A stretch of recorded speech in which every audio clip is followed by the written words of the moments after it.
Hello, this is Steve Fontano. Here's everything to know about my Kanata Marine deck.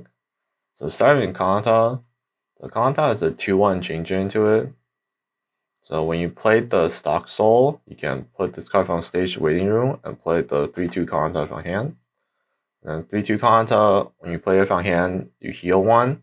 And beginning on attack phase, if you have the same stock soul in CX zone, and you have 4 other Hololive character, you choose 2 Hololive character in your waiting room, and then you can put it to hand or stock.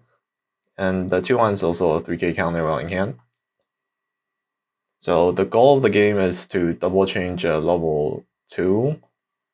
Doing multiple early plays allows you to push a lot of damage, and then if they're able to live and can loop combo, you can absolutely pop off.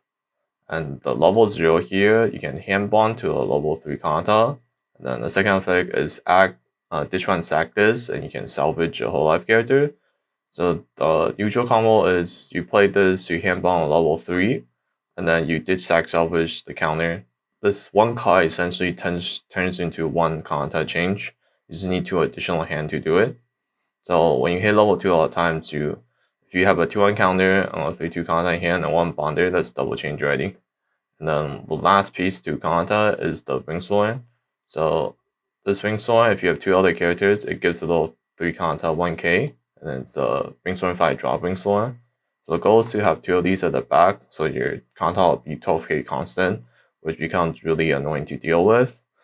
12k on defense plus 3k counter can beat out most things. Puts a lot of pressure on opponents for and allows you to push a lot of damage. And for the other level 3, we're playing Marine finisher. So Marine on play, you sack another Hololive character, you check 3, 1 goes hand, 1 goes to stock, then on attack you pay on dish Hololive, brings 2, and gets 2k for the turn. It's really easy to triple, and when a game is fast, because the card does everything by itself, it becomes very consistent. And here we're playing 1 copy of Suisei. So Suisei is my backup plan after Kanata combo. So if you don't draw stock soul, I'll play Suisei on the second turn at level 2 as a heal. And the last level 3 is the stock swap. Stock swap doesn't come out that much if your early game goes as planned. It's more a safety catch. And at level 2, we'll play 1 copy of tap counter. So when you play the backup, you can ditch 4 Hololive characters, and you can dress on your opponent's character. It's a very good defensive option. The Kanata will refill your hand, so you almost always have full hand. And for level 2, we're here also playing the Toa. It's a level assist, and on play real tops, a 1 on lower card you can put in stock. But you don't really play for level assist, you play for the last effect, which you can sack this, and then you can move from your opponent's character to a empty slot. After you do contact combo, a lot of times your opponent is crashing into this. So after they have empty lane, you can use Toa to pull their back row to push your advantage even more.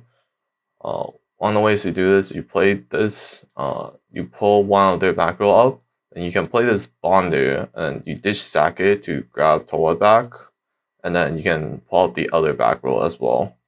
And at level 1, we're playing 3 copies of the Clock Concord. If you have 2 other Hololive, it's 6k, and then Clock Concord is from Waiting Room. So this is planning to keep hand during level 1, so when you do Kanata, you have hand to change for Kanata. And also it's a 6A constant beater. The merit to Clock Concord is because Kanata heals, so a lot of times you can heal off the Clock Concord, or if you really need to hit level 2, this will accelerate to level 2. Here we're playing 4 copies of Roll. Roll is on play you ditch a Hololive character, then you reveal top, you salvage a character whose level is equal or lower to the level card reveal, and then on attack you can give another character 15. This is meant to filter your hand that you got from the level 0 pluses. The most common way to use this is to grab the Bonder back to set up to prepare for your level 2 change. At level 0, we're playing a lot of pluses. So we're playing 4 copies of a plus. The same effects, 3-5 Aqua, speaking if it's in the middle, and then when it goes waiting room, you pay 1 clock from waiting room, check to add 2 character. Yeah, here's Aqua, so we're playing total 5 copies of this effect. And we're playing 3 copies of Towa. So on play, you mill 2. If it hits CX, you get minus 1k to a front row. And once reversed, you pay 1 clock this, you check 3, add a character. So you're playing a total of 8 cards, can pay 1 clock 1 plus. And the other front row, we have Hachima here. On attack, and give another whole life character 1k. And then on reverse, you check 3 here. If there's CX, you can add it and ditch 1. So this mainly for one's for mill, once you can get CXs. So you have a lot of access to mill. So Hachima mills 3, and then Towa here mills 5. And then the last utility card you have is a CX swap. Also on play, you can CX swap, and then when in the middle slot, it gets a soul. So I'm playing this one because it's the most useful CX swap mid game. So level 1, a lot of times your board is weak, so you can side with this card. Yeah, that's it for this one.